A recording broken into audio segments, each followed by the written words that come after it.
दोस्तों, आज की कहानी शुरू होने से पहले एक छोटा सा सवाल।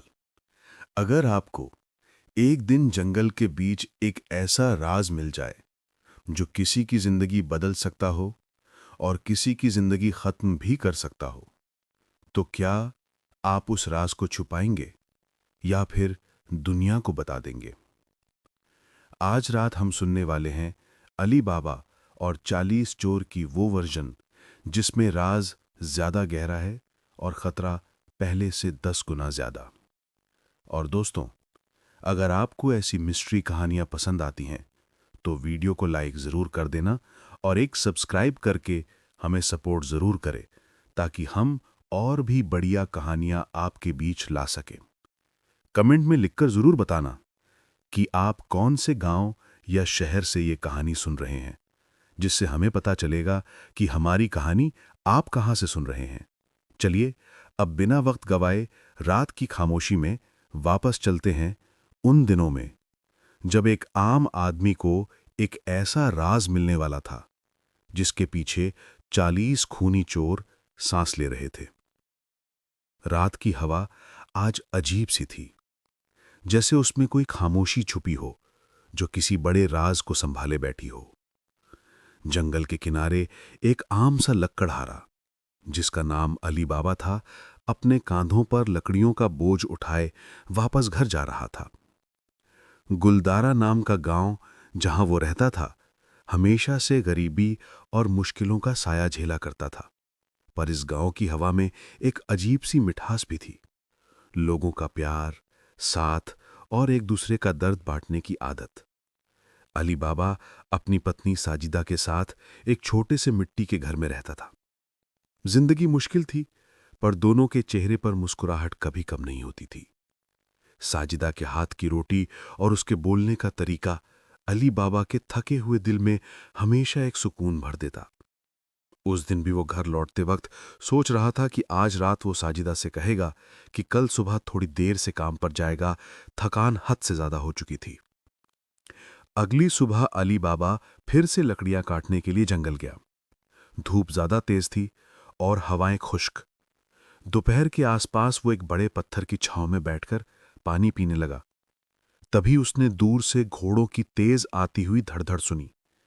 पहले धीरे, फिर इतनी जोर से कि उसकी सांसें रुक गईं। अली बाबा अभी कुछ समझ भी नहीं पाया था कि उसने देखा पहाड़ों के मोड़ से 40 घोड़े एक साथ उभर रहे थे।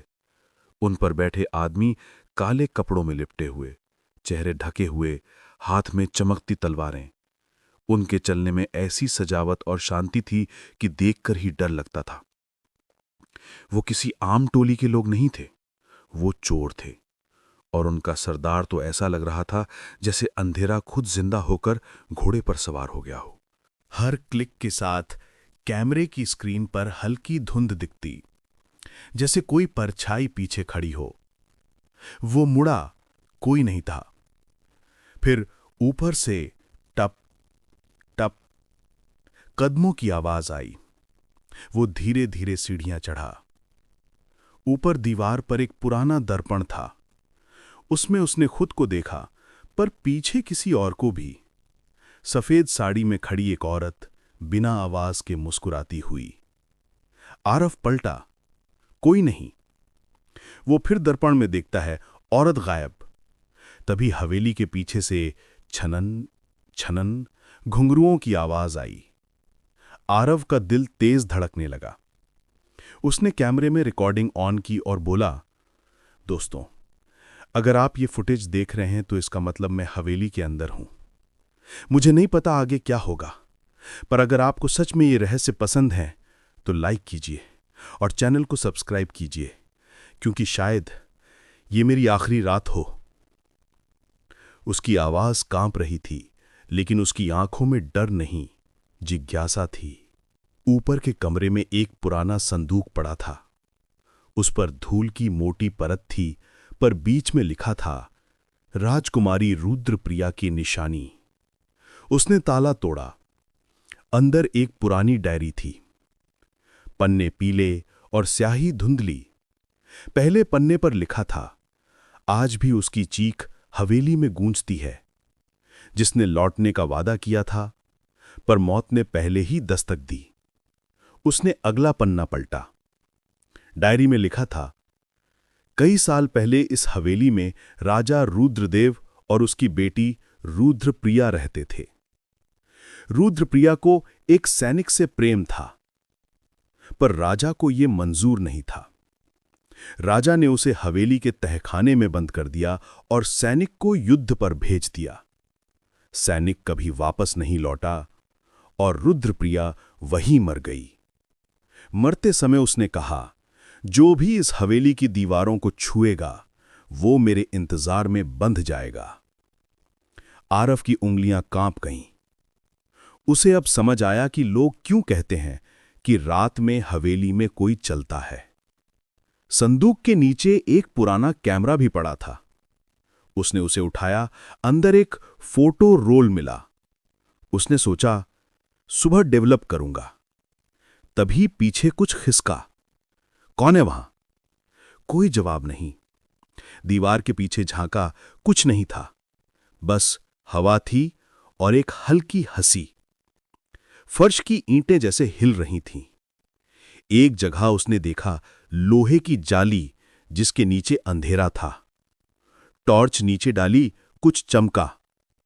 वो झुका और फुसफुसाया, ये तहखाना होगा। तभी नीचे से किसी ने कहा, वो लौट आया है। आरव पीछे हट गया।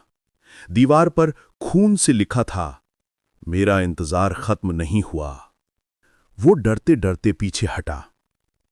अचानक उसका कैमरा अपने आप ऑन हुआ।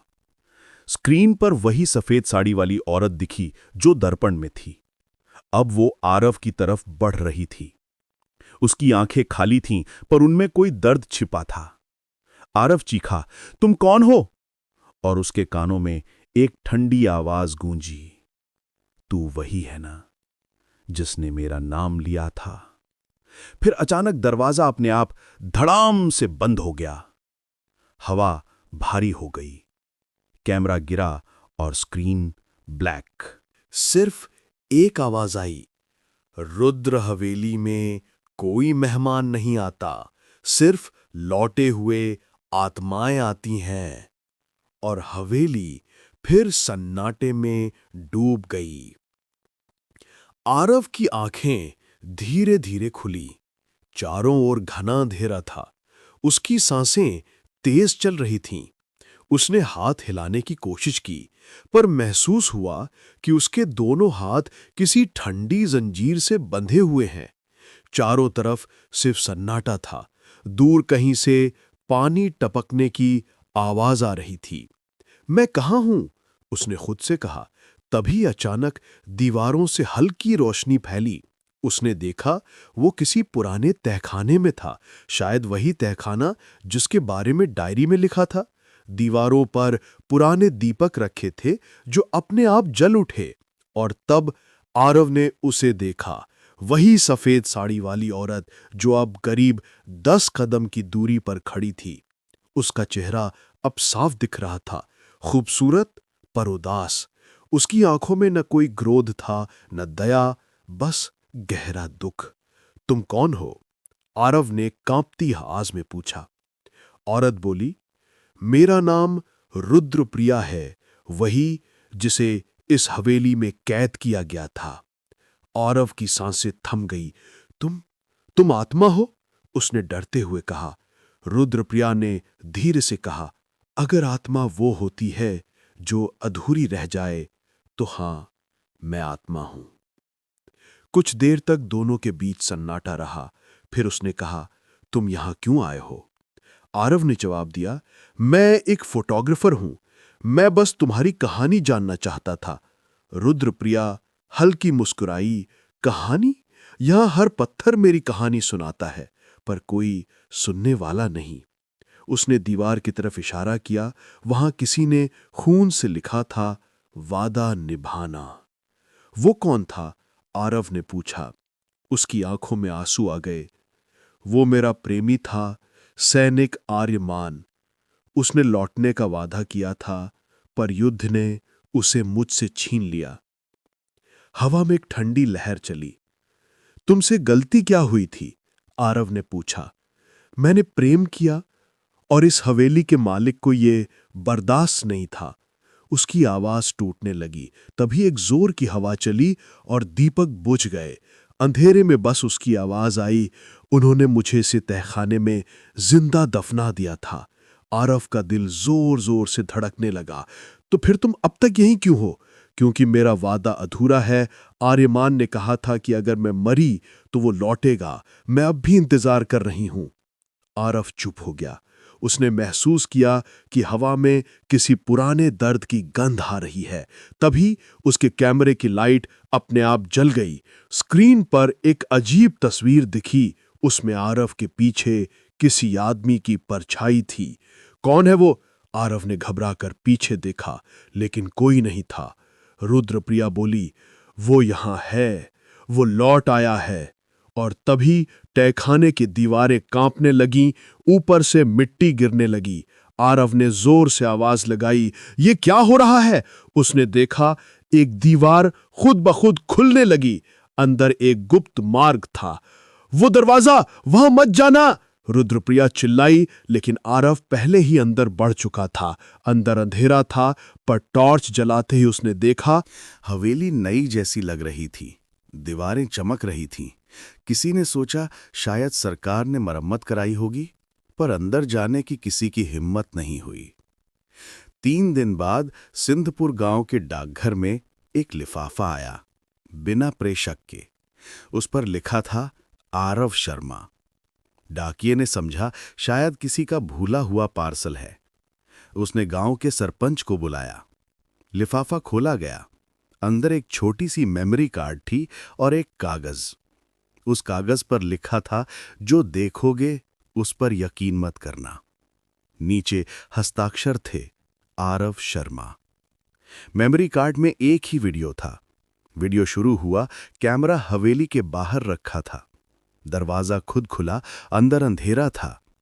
फिर आरव की आवाज आई, अगर ये रिकॉर्डिंग किसी के हाथ लगे तो समझना मैं अब इस दुनिया में नहीं हूं। आवाज कांप रही थी, लेकिन उसमें सच्चाई थी। मैंने कुछ देखा है जो इंसान की समझ से परे है। फिर स्क्रीन पर हवेली का अंदरूनी भाग दिखा। वही गलियारे, वही दीवारें, पर सब चमकदार। दीवारों पर ताजा रंग था, जैसे किसी ने सालों पहले मरम्मत की हो। और फिर कैमरा ऊपर की मंजिल की ओर मुड़ा, जहां आरव खुद खड़ा था, लेकिन उसके पीछे कोई दूसरा आरव भी था। दोनों एक साथ स्क्रीन पर दिख रहे थे। एक मुस्कुरा रहा था, दूसरा शांत। वीडियो यहीं खत्म हो गया। सरपंच और गांव के लोग सन्न रह गए। उन्होंने मेमोरी कार्ड पुलिस को दिया, पर तकनीकी जांच में पाया गया कि फुटेज में डबल एक्सपोजर नहीं था। मतलब 2 आरव सच में वहां मौजूद थे। सवाल उठे, दूसरा आरव कौन था? उसी रात हवेली की खिड़की फिर खुली। गांव के 2 युवक जो साहस करके वहां पहुंचे, उन्होंने कहा, हमने देखा कोई आदमी दिए जला रहा था। उन्होंने टॉर्च मारी तो वो चेहरा आरव का था। वो मुस्कुराया और बोला, डरो मत, अब हवेली सुरक्षित है। और फिर दिए बुझ गए और वो गायब हो गया। अगले दिन पुलिस ने हवेली की तलाशी ली। तहखाने में कुछ पुरानी हड्डियां मिलीं, जिनमें से एक पर कैमरे की पट्टी बंधी थी, जिस पर लिखा था AS, यानी आरव शर्मा। इसका मतलब वो लौटकर कभी बाहर नहीं आया था। लेकिन फिर जो वीडियो मिला, वो कैसे बना? किसी के पास जवाब नहीं था। अब कहानी यहां खत्म हो सकती थी, पर असली रहस्य अभी बाकी था। 1 साल बाद आरव की बनाई documentary Rudra mansion the lost soul YouTube पर अपलोड हुई। वीडियो के विवरण में लिखा था, ये कहानी मैंने पूरी नहीं की, उसने खुद पूरी की। वीडियो में वही हवेली दिखाई दी, मगर अब वो शांत थी। दीवारों पर कोई दाग नहीं, और बीच में रुद्रप्रिया की तस्वीर टंगी थी, नई, चमकदार, जैसे अभी बनाई गई हो। आखिरी सीन में आरव की आवाज सुनाई दी, कभी कभी कुछ कहानियां पूरी करने नहीं, जीने के लिए होती हैं। वीडियो वायरल हो गया। लोग कहने लगे, आरव की आत्मा अब भी हवेली में है, और हर अमावस्या को वो दिए जलाकर हवेली को रोशन करता है। जो कोई वहां जाता है उसे दूर से कैमरे की फ्लैश जैसी चमक दिखती है।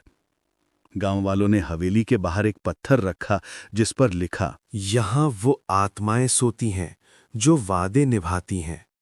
रात में जब हवा बहती है उस पत्थर से गुलाब की खुशबू आती है। लेकिन कुछ महीनों बाद एक नया फोटोग्राफर हवेली देखने आया। नाम था निवेदित। वो आरव की तरह ही उत्सुक और जिज्ञासु थी। हवेली के बाहर पहुंचकर उसने कैमरा ऑन किया और बोली, हाय दोस्तों, आज मैं आपको दिखाने वाली हूं रुद्र हवेली का सच। जैसे ही उसने कैमरा चालू किया, स्क्रीन पर एक संदेश चमका, वेलकम बैक गेस्ट। उसने कैमरा नीचे किया और देखा दरवाजा खुद खुल चुका था। अंदर से हल्की रोशनी आ रही थी और फर्श पर किसी ने ताजा फूल बिखेरे थे।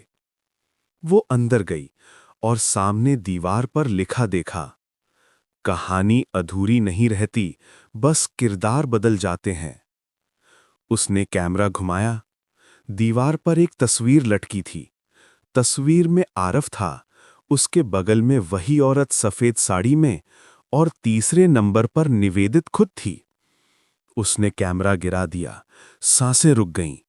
दीवार से एक आवाज आई, अब तुमने नाम लिया है। हवा में वही ठंडी खुशबू फैल गई, सूखे गुलाब की। दिए अपने आप जल उठे और हवेली के दरवाजे धीरे से बंद हो गए। बाहर आसमान में बिजली कड़की और हवेली की खिड़कियों से रोशनी फूट पड़ी। गांव वाले कहते हैं उस रात के बाद हवेली फिर से सो गई। अब जब भी कोई बाहर से आता है, हवेली के दरवाजे अपने आप खुल जाते हैं और भीतर से एक नरम, शांत आवाज आती है, वादा निभ गया, अब तुम्हारी बारी है। कुछ वादे जिंदगी में पूरे होते हैं, कुछ मौत के बाद। रुद्र हवेली अब भी वही है, शांत, सुंदर और रहस्यमयी। पर अगर कभी आप वहां जाएं और कैमरा ऑन करें, तो ध्यान रहे, कोई पीछे से छनन छनन की आवाज आए तो मुड़ना मत, क्योंकि जो एक बार उसका नाम ले लेता है वो कहानी का हिस्सा बन जाता है। रुद्र हवेली का नाम अब सिर्फ एक कहानी नहीं, एक अनुभव बन चुका था। विहान की किताब पूरे देश में मशहूर हो गई थी। रात को जब लोग उस किताब को पढ़ते तो कहते कि पन्नों से हल्की सी चंपा की खुशबू आती है। कई लोगों ने तो यह भी कहा कि जैसे जैसे वे कहानी पढ़ते हैं, कमरे का तापमान धीरे धीरे कम होता जाता है। विहान अब शहर लौट चुका था, लेकिन उसके मन में एक बेचैनी थी। हर रात उसे वही सपना आता, हवेली के अंदर एक रोशनी और एक औरत कहती, वादा अधूरा है, अभी नहीं। एक दिन उसने तय किया, उसे एक बार फिर वहां जाना ही होगा। शाम के 5 बजे जब बारिश की पहली बूंदें गिरने लगी, विहान फिर हवेली की तरफ निकला। इस बार उसने न कैमरा लिया न रिकॉर्डर, सिर्फ वो डायरी और कुछ गुलाब के फूल। गांव वालों ने उसे रोका, मत जा बेटा, अब हवेली वैसे नहीं रही। विहान मुस्कुराया, कहानी सुनने आया हूं, डरने नहीं। जब वो हवेली पहुंचा, दरवाजे पहले से खुले थे, लेकिन अंदर अब कुछ अलग था। दीवारों पर न सड़न थी न अंधेरा, सब जगह हल्की सुनहरी रोशनी बिखरी हुई थी। उसने चारों ओर देखा, कहीं भी कोई नहीं। फिर हवा में वही आवाज गूंजी, वादा अधूरा है, अभी नहीं। यहाँ वो आत्माएं सोती हैं जो वादे निभाती हैं। रात में जब हवा बहती है, उस पत्थर से गुलाब की खुशबू आती है। लेकिन कुछ महीनों बाद एक नया फोटोग्राफर हवेली देखने आया। नाम था निवेदित। वो आरव की तरह ही उत्सुक और जिज्ञासु थी। हवेली के बाहर पहुंचकर उसने कैमरा ऑन किया और बोली, हाय दोस्तों, आज मैं आपको दिखाने वाली हूं रुद्र हवेली का सच। जैसे उसने कैमरा चालू किया, स्क्रीन पर एक संदेश चमका, वेलकम बैक गेस्ट। उसने कैमरा नीचे किया और देखा दरवाजा खुद खुल चुका था। अंदर से हल्की रोशनी आ रही थी और फर्श पर किसी ने ताजा फूल बिखेरे थे। वो अंदर गई और सामने दीवार पर लिखा देखा, कहानी अधूरी नहीं रहती, बस किरदार बदल जाते हैं। उसने कैमरा घुमाया। दीवार पर एक तस्वीर लटकी थी। तस्वीर में आरव था, उसके बगल में वही औरत सफेद साड़ी में, और तीसरे नंबर पर निवेदित खुद थी। उसने कैमरा गिरा दिया। सांसें रुक गईं। दीवार से एक आवाज आई, अब तुमने नाम लिया है। हवा में वही ठंडी खुशबू फैल गई, सूखे गुलाब की।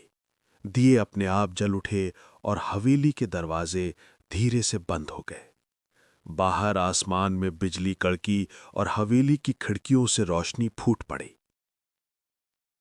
गांव वाले कहते हैं, उस रात के बाद हवेली फिर से सो गई। अब जब भी कोई बाहर से आता है, हवेली के दरवाजे अपने आप खुल जाते हैं और भीतर से एक नर्म, शांत आवाज आती है, वादा निभ गया, अब तुम्हारी पारी है। कुछ वादे जिंदगी में पूरे होते हैं, कुछ मौत के बाद। रुद्र हवेली अब भी वही है, शांत, सुंदर और रहस्यमयी। पर अगर कभी आप वहां जाएं और कैमरा ऑन करें, तो ध्यान रहे, कोई पीछे से छनन छनन की आवाज आए तो मुड़ना मत, क्योंकि जो एक बार उसका नाम ले लेता है, वो कहानी का हिस्सा बन जाता है। रुद्र हवेली का नाम अब सिर्फ एक कहानी नहीं, एक अनुभव बन चुका था। विहान की किताब पूरे देश में मशहूर हो गई थी। रात को जब लोग उस किताब को पढ़ते तो कहते कि पन्नों से हल्की सी चंपा की खुशबू आती है। कई लोगों ने तो ये भी कहा कि जैसे जैसे वो कहानी पढ़ते हैं, कमरे का तापमान धीरे धीरे कम होता जाता है। विहान अब शहर लौट चुका था, लेकिन उसके मन में एक बेचैनी थी। हर रात उसे वही सपना आता, हवेली के अंदर एक रोशनी और एक औरत कहती, वादा अधूरा है, अभी नहीं। एक दिन उसने तय किया, उसे एक बार फिर वहां जाना ही होगा। शाम के 5 बजे जब बारिश की पहली बूंदें गिरने लगीं, विहान फिर हवेली की तरफ निकला। इस बार उसने न कैमरा लिया, न रिकॉर्डर, सिर्फ वो डायरी और कुछ गुलाब के फूल। गांव वालों ने उसे रोका, मत जाओ बेटा, अब हवेली वैसे नहीं रही। विहान मुस्कुराया और बोला, कहानी सुनने आया हूं, डरने नहीं। जब वो हवेली पहुंचा, दरवाजे पहले से खुले थे, लेकिन अंदर अब कुछ अलग था। दीवारों पर न सड़न थी, न अंधेरा, सब जगह हल्की सुनहरी रोशनी बिखरी हुई थी। उसने चारों ओर देखा, कहीं भी कोई नहीं। फिर हवा में वही आवाज गूंजी, वादा अधूरा है। विहान ने पूछा, कौन सा वादा? हवेली की दीवारें हल्के से कांप उठीं। फर्श पर धूल खिसकी और एक नया रास्ता दिखाई दिया, नीचे की ओर जाने वाली सीढ़ियां। विहान सावधानी से नीचे गया। वह एक कमरा था, बीच में पुराने जमाने का अरसा यानी आईना रखा हुआ था। उस आईने में उसका चेहरा नहीं, बल्कि आरव का चेहरा दिख रहा था। आरव की आंखों में आंसू थे और पीछे रुद्रप्रिया खड़ी थी। आरव बोला, विहान, वो अब भी यहां है, उसे मुक्त करो। विहान ने धीरे से पूछा, कौन? आईने में तीसरी परछाई दिखाई दी। वो राजकुमारी थी, रुद्रनाथ की मंगेतर। उसी ने जलन में हवेली को आग लगाई थी। उसकी आत्मा अब तक वहीं बंधी थी, और जब तक उसे माफी ना मिले, हवेली पूरी तरह शांत नहीं हो सकती थी। विहान ने आंखें बंद की और कहा, जिसने गलती की उसे भी मुक्ति चाहिए। मैं उसकी जगह माफी मांगता हूं।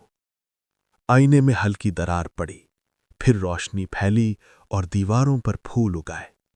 रुद्रप्रिया की आत्मा ने मुस्कुराते हुए कहा, अब हवेली पूरी हुई। आरव, रुद्रनाथ और राजकुमारी, तीनों की आत्माएं एक साथ प्रकाश में विलीन हो गईं, और हवेली की दीवारों से एक शांति की तरंग बाहर निकली जो पूरे गांव में फैल गई। अगली सुबह गांव वालों ने देखा, रुद्र हवेली अब मंदिर जैसी दिख रही थी। उसके दरवाजे पर लिखा था, यह भय का नहीं, प्रेम का घर है। विहान वहीं बैठा था, चुपचाप। उसकी गोद में डायरी का आखिरी पन्ना था। उस पर लिखा था, कहानियां वादे जैसी होती हैं, जब तक पूरी ना हो आत्मा चैन नहीं पाती। विहान ने उस डायरी को हवेली के दरवाजे पर रखा और कहा, अब कहानी पूरी हो गई।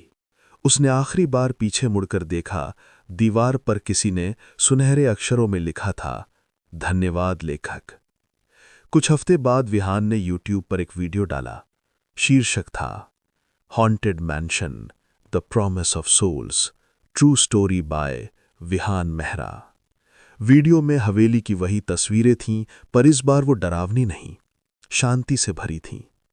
आवाज में उसने कहा, दोस्तों, अगर कभी किसी जगह डर लगे तो याद रखिए, वहां शायद कोई कहानी अधूरी रह गई होगी। आज वो कहानी पूरी हुई, लेकिन मैं जानता हूं कुछ वादे अब भी बाकी हैं। वीडियो के अंत में कैमरा धीरे धीरे हवेली की ओर जूम करता है। दरवाजा अपने आप बंद हो जाता है और स्क्रीन पर आखिरी लाइन उभरती है, हर कहानी तब तक जिंदा रहती है जब तक कोई उसे याद रखता है। और बैकग्राउंड में वो आवाज गूंजती है, अब तुम्हारी बारी है।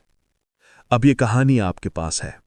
अगर इस कहानी ने आपके दिल में थोड़ी भी हलचल पैदा की है तो नीचे कमेंट में सिर्फ एक लाइन लिखिए, मैंने वादा निभाया। क्योंकि हर कमेंट एक और आत्मा को शांति देता है, हर शब्द एक दिया जलाता है जो हवेली में अब भी चमकता है। और अगर आप चाहते हैं कि अगली बार हम विहान की नई रहस्यमयी कहानी सुनाएं, तो अभी लाइक और सब्सक्राइब कीजिए, क्योंकि कहानियां खत्म नहीं होती, बस अगला किरदार बदल जाता है। अली बाबा ने आवाज लगाई, अगर तुम लोग इतने ही ताकतवर हो तो पहले अपने बीच के गद्दार को ढूंढो। ये सुनकर चोर एक दूसरे से लड़ने लगे। तलवारें टकराने की आवाजें गांव में गूंज उठीं। अली बाबा ने सजीदा को सिग्नल दिया। पहाड़ी के ऊपर रखे हुए एक बड़े मोहरे को धक्का दिया गया। वो सीधा घूमकर नीचे आया और चोरों के बीच गिरकर धुआं और मिट्टी का बड़ा बादल बन गया। इस धुएं में गांव वाले चोर के पैर पकड़कर उन्हें गिराते रहे। कुछ चोर भागने लगे। सरदार ने तलवार घुमाकर चीखा, रुक जाओ, ये साजिश गांव के इस आदमी ने रची है। आज इसका सर काट कर ही हम जाएंगे। वो अली बाबा की तरफ दौड़ा। तलवार की चमक अंधेरे में बिजली जैसी लग रही थी। अली बाबा ने पीछे हटकर एक लंबी लकड़ी उठाई और सरदार की तलवार को रोक दिया। चिंगारियां उड़ीं। सरदार का जोर इतना था कि अली बाबा पीछे गिरते गिरते बचा, पर सरदार रुकने वाला नहीं था। वो फिर दौड़ा, तलवार को जमीन घसीटता हुआ। अली बाबा को लगा कि इस बार बचना मुश्किल है, पर उसी वक्त सजीदा बीच में आई और सरदार के घोड़े के सामने जलती लकड़ी फेंकी। घोड़ा उछल गया। सरदार का संतुलन बिगड़ गया। अली बाबा ने उस पल का फायदा उठाकर सरदार की तलवार एक तरफ लटका दी और उसके पैर की तरफ जोर से लकड़ी मारी। सरदार जमीन पर गिर गया, पर उसके हाथ में एक छोटा चाकू अब भी था। वो गरज कर उठने लगा, मैं तुम सबको। पर चोर जो अब तक एक दूसरे से लड़ रहे थे, ये देखकर रुक गए। एक चोर बोल पड़ा, हम उसके लिए अपनी जान क्यों दें? वो हमारा भरोसा तोड़ रहा है। दूसरा चोर गरजा, हाँ, उसने ही हमारे बीच शक फैलाया। पहली बार 40 चोरों की टोली सरदार के खिलाफ हो रही थी। सरदार चीख कर बोला, मैं तुम्हारा सरदार हूं। एक चोर ने सामने आकर कहा, था, अब नहीं, और उसने सरदार का चाकू उसके हाथ से छीनकर दूर फेंक दिया। चोर उसे घेरने लगे। सरदार पहली बार डर गया। अली बाबा ने देखा, ये मौका है। उसने जोर से आवाज लगाई, गांव वालों, पीछे हटो। चोरों और सरदार में बड़ी लड़ाई छिड़ गई। गांव वाले दूर हटकर देखने लगे। दल पक्षों में टोली टूट रही थी। कौन सरदार का साथ दे और कौन सरदार से आजाद हो। फिर अचानक एक तलवार चमकी और सरदार जमीन पर गिर गया। उसके साथ ही अंधेरा जैसे हवा में घुल गया। चोरों ने पीछे मुड़कर अली बाबा की तरफ देखा। उनकी आंखों में पहली बार गुस्सा नहीं, शर्म थी। एक चोर आगे बढ़कर बोला, आज से हम तुम्हारा दुश्मन नहीं। जिसने हमारी जिंदगी को अंधेरे में रखा, वो तुम्हारे सामने गिरा। हम यहां से चले जाएंगे, कभी वापस नहीं आएंगे। अली बाबा चुप रहा। हमें हमारी गलती का एहसास हो गया, चोर ने फिर कहा, हमें माफ करना। फिर 40 चोरों में से बचे हुए लोग अपनी अपनी दिशा में गांव से दूर चले गए, पहाड़ों की तरफ अंधेरे में खो गए जैसे कभी थे ही नहीं। गांव में आज पहली बार चैन की सांस ली गई, पर अली बाबा जानता था ये कहानी यहीं खत्म नहीं हुई।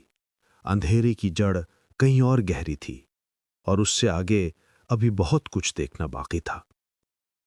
रात के बाद सुबह का पहला उजाला जब गुलदारा पर आया तो गांव के लोग एक नई उम्मीद के साथ सांस ले रहे थे। आंखों में थकापन तो था, पर दिलों में अब डर कम और हिम्मत ज्यादा थी। अली बाबा छत पर खड़ा था, उसके कंधे पर अभी भी वो मिट्टी और रेत की परछाइयां थी जो आखिरी लड़ाई में लगी थीं। उसकी नज़र दूर पहाड़ों की तरफ थी जहां से चोर निकले थे। अब वहां से सिर्फ खामोशी और धूल के धक्के ही नजर आते थे। गांव में कुछ घंटों तक सब लोग एक दूसरे से मिलते, अपने हालात पर बात करते और एक दूसरे को संभालते रहे। जो चोर बचे थे उन्होंने सच बोलकर माफी मांगी थी।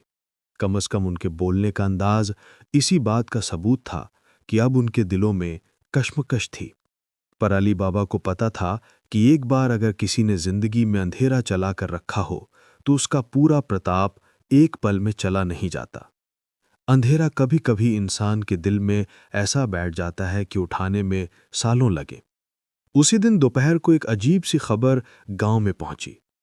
किसी दूर के गांव में कुछ मुसाफिर आए थे जो खुद को शहद बेचने वाले दिखाते थे, पर उनकी बोली में उस पहाड़ी लहजे का असर था जो अली बाबा ने चोरों में देखा था। लोगों ने कहा कि वो कुछ जानकर पूछ रहे थे, कहाँ से चला है सिमसिम का रास्ता। ये सुनते ही अली बाबा के दिल में एक अलग सा झटका गया। शायद चोरों के बीच से कोई बच गया था जो अब दूसरे रास्तों पर उनके राज के निशान छोड़ रहा था। अली बाबा ने सोचा, अगर ये निशान फैली रहे तो एक दिन फिर से कोई और इस राज तक पहुंच जाएगा। रात के घटनाओं के बाद अली बाबा ने फैसला किया, वो अब छुप कर नहीं रखेगा। उसने गांव के बुजुर्गों और फैयाज चचा को इकट्ठा किया और सबके सामने एक सीधा सा प्रस्ताव रखा। हम इस खजाने को अपने लिए खुला नहीं रखेंगे। जो कुछ भी वहां है उसे हम गांव के लिए इस्तेमाल करेंगे। किसानों के बीच के लिए, नदी के किनारे छोटा सा तालाब बनवाने के लिए और हर घर को एक छोटा सा भंडार देने के लिए, जिससे रोज की जिंदगी में सुविधा आए। पर एक शर्त है, खजाने का राज हम सिर्फ एक दो लोगों को बताएंगे जो सच में ईमानदार और हिम्मतवार होंगे, और जिसे भी इस बात का पता चलेगा उसका सजा हम खुद देंगे, पर वो इंसाफी से होगा। फयाज चच्चा ने धीरे से हाँ किया। तुम्हारे इरादे सही हैं बेटा। किसी भी चीज का सही उपयोग इंसानियत के लिए ही होना चाहिए। इस फैसले के साथ अली बाबा ने उस रात फिर से पहाड़ों की तरफ रुख किया। इस बार उसका मकसद सिर्फ सोना नहीं था, उसका मकसद था एक नया बंदोबस्त कर देना, जिससे न चोर वापस आ सकें और न किसी और को आसानी से राज मिल सके। उसने सजीदा को बता दिया कि वो कुछ दिन के लिए गांव के पास नहीं रहेगा। सजीदा ने आंखों में फिक्र तो दिखाई, पर उसने अली बाबा का हाथ मजबूती से पकड़कर कहा, तुम जाओ, पर अपना ध्यान रखना, हम तुम्हारा इंतजार करेंगे। अली बाबा ने पहाड़ी के छोटे छोटे रास्तों का फिर से ध्यान रखा और अनगिनत छुपी जगहों में पत्थर घसीटकर, छिड़ककर और कुछ जगहों पर फीका सा रंग लेने जैसे निशान बनाया। पर ये निशान कानूनी या साफ न थे। ये निशान सिर्फ उन लोगों के लिए थे जो उस तरह से सोच सकते। वो निशान जिन्हें समझना मुश्किल था, जिन्हें घर के बुजुर्ग ही जल्द पहचान सकते। इस तरह छुपाकर रखा गया निशान एक तरह का छोटा साइफर था। कभी किसी ने देखा तो वो सिर्फ एक पत्थर समझ के निकाल दे। उसने गुफा के मुहाने पर भी कुछ बदलाव किए। दरवाजे के अंदर एक छोटी सी गार्ड लगा दी जो सिर्फ एक खुफिया धागे से चलती, एक ऐसी ट्रिक जो तलवारों से ज्यादा दिमाग की कसरत थी। अगर कोई बाहरी जोर से दरवाजा खोले तो वो गिर जाएगा और अंदर फंस जाएगा। अली बाबा जानता था कि इस तरह की चालाकी से आम चोर नहीं फंसेंगे, और जो बचा भी गया हो तो वो उससे सोच न पड़े कि असली राज क्या है। कुछ हफ्ते बीत गए। गुलदारा में धीरे धीरे जिंदगी फिर आने लगी। खजाना का एक छोटा हिस्सा लेकर अली बाबा ने गांव के लिए बीज लिए, गुजारा के लिए छोटे छोटे धन सहायता के पैकेटें बनवाए और चोरी छुपे एक नल से पानी के लिए पंप लगवाने के लिए रख दिया। लोगों ने जब देखा तो पहले हैरान हुए, फिर खुशी और फिर श्रद्धा से भर गए। कासिम की दी हुई जिंदगी का दुख उनके दिल में अब भी था, पर अब एक नई उम्मीद भी थी। एक दिन जब अली बाबा अपने काम से घर लौटा तो उसने देखा कि सजीदा के चेहरे पर एक चमक है। गांव के बच्चों में से कोई स्कूल गया था और आज पहली बार उन्होंने नदी के किनारे से पानी भरने में आसानी देखी थी। छोटे छोटे चूल्हे अब कम जलते थे क्योंकि राशन में सुधार आया था। ये सब देखकर अली बाबा का दिल हल्का हुआ, पर उसके दिल का एक कोना अभी भी उस रात की तस्वीर से भरा हुआ था। कासिम की चीख, सरदार की ठंडी नजर। एक शाम कुछ दूर के बाजार से एक बुद्धू मुसाफिर आया, जिसे देखकर गांव के कुछ लोग हैरान हुए। वो मुसाफिर खास अंदाज में बात करता था, पर उसकी आंखों में दूसरे से जुड़ा सा दर्द भी था। कुछ दिन बाद लोगों ने सुना कि वो शहर के किसी हिस्सा से आया था जहां पेशेजा मर्चेंट का बिजनेस होता था और वो काफी सालों से अपना धंधा चलाता आया था। अली बाबा ने उस बुद्धू से कुछ बातचीत की तो पता चला कि वो एक पुरानी कहानी जानता था। उसने सुना था कि पहाड़ों के कोने में कुछ जमाने पहले एक बड़े चोर सरदार ने अपनी टोली बनाई थी जो बदनाम हुई और फिर बिखर गई। कहानी में ये भी था कि सरदार खुद किसी धोखे का शिकार था। उसके अपने ही लोगों ने उससे धोखा दिया था और उसका गुस्सा उस दिन से ज्यादा भयानक हो गया। ये सुनते ही अली बाबा के दिल में एक अजीब सा एहसास पैदा हुआ। उसने सोचा कि हर बुरी कहानी में कुछ न कुछ इंसानी दर्द भी होता है। शायद सरदार उस दर्द से अंधा हो गया था। ये सोचकर भी उसका दिल नरम हुआ, पर उसने ये नहीं भूलना था कि उस दर्द की वजह से उसने कितने लोगों की जान ले ली। दिन बीते और सालों की तरह रात भी गुजरती गई। अली बाबा अब बदला लेने वाले आदमी नहीं रहा।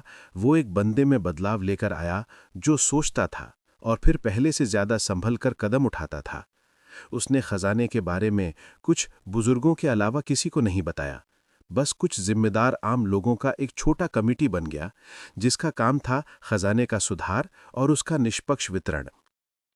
एक दिन जब सब ठीक लग रहा था तो पहाड़ों से कुछ आवाज फिर से गूंजी, एक पुरानी तलवार की झंकार। अली बाबा की रूह में पहले जैसा डर दोबारा हवा लेने लगा। वो तुरंत छत पर चढ़ गया और दूर से पहाड़ों को नजर से पालने लगा। इस बार आवाज में उनका सरदार नहीं बल्कि उसके कुछ अलग लोग थे। जो छोटे मोटे चोर आखिरकार एक साथ आ चुके थे। शायद चोरों के बीच में कोई और भग गया था और किसी ने उनके दर्द को साथ ले लिया।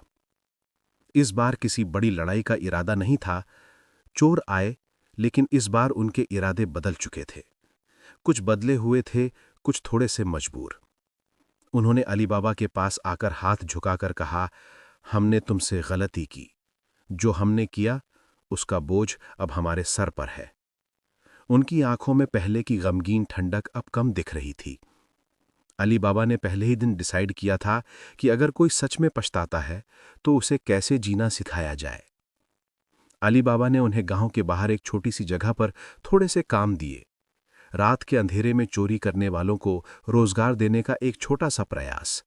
उनको लकड़ी का काम दिया गया, नदी के किनारे काम में लगाया गया और उनकी छोटी सी ज्यादातर पैसे उस कमेटी के जरिए दी जाने लगी। धीरे धीरे उनके चेहरे पे भी शर्म और फिर थोड़ी सी मुस्कान आने लगी। कुछ लोग अब गांव के लिए काम करने लगे। ये सब देखकर गांव वाले पहले हैरान हुए, फिर उन्हें अपनाने लगे। कासिम की याद अब भी उनके बीच थी, पर जिंदगी आगे बढ़ रही थी। कहीं अंधेरों ने तो कभी पूरी तरह मिटना ही नहीं था, मगर अली बाबा ने अपनी जिंदगी में वो काम किया जिससे अंधेरे में कुछ रोशनी पड़ सके। उसने खजाने का एक हिस्सा इस्तेमाल कर गांव में एक छोटा सा स्कूल खड़ा कर दिया, बच्चों को पढ़ना लिखना सिखाने के लिए। साजिदा हर रोज बच्चों को कहानियां सुनाती और उनमें एक नई सोच जगाती। गांव के बुजुर्ग कहते, इस सब का श्रेय अली बाबा को जाता है। एक दिन जब सब लोग इकट्ठा थे, अली बाबा ने छुपकर गुफा के पास एक अंतिम बार देखा।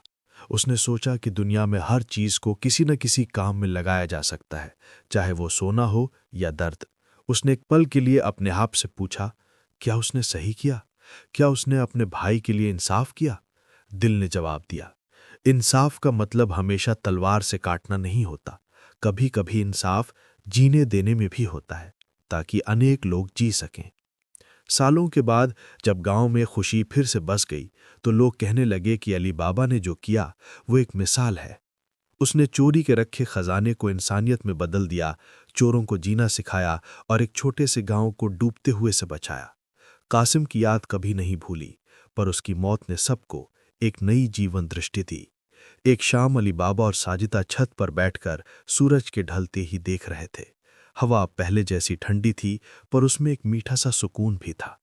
साजिदा ने अली बाबा का हाथ पकड़कर कहा, तुमने बदला लिया नहीं, तुमने कुछ बड़ा किया। अली बाबा मुस्कुराया और जमीन में झुके हुए पहाड़ों की तरफ देख के बोला, कहीं कभी कुछ अंधेरे फिर आएंगे तो हम तैयार होंगे, पर आज हमने सीख लिया है कि इंसान का असली शक्ति उसकी दया और धैर्य में है।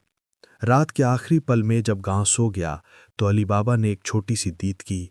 उसने सिमसिम का राज फिर से छुपा दिया, इस बार ऐसे तरीके से कि वो सिर्फ उसी जमाने के बुजुर्ग समझ सके। उसने कुछ लोगों को चुना जिन्होंने वादे किए कि कभी किसी खजाने के लालच में नहीं पड़ेंगे और जिन पर गांव भर का भरोसा था। फिर उसने वो कुछ लकड़ियों और पत्थरों के निशान लगा दिए, जिससे सिमसिम का रास्ता फिर से छुपा रहा। कहानी यहीं खत्म नहीं होती, पर एक नया सफर यहीं से शुरू हुआ। एक सफर जिसमें लोग छोटी छोटी चीजों में खुशी ढूंढने लगे, जिसमें बच्चे स्कूल जाते थे और जिसमें रात के अंधेरे से डरना कम हो गया। अली बाबा की जिंदगी अब सिर्फ एक लकड़हारे की नहीं रही, वो उस गांव का एक नया रूप था, एक इंसान जो दर्द को समझकर उसे रोशनी में बदल दिया। और जब कभी रात की ठंडी हवा फिर किसी को कुछ याद दिलाए, तो लोग कहते हैं कि रात की ठंडी हवा ने हमें याद दिलाया कि सच्चाई, दया और एक छोटी सी उड़ान ही दुनिया बदल सकती है।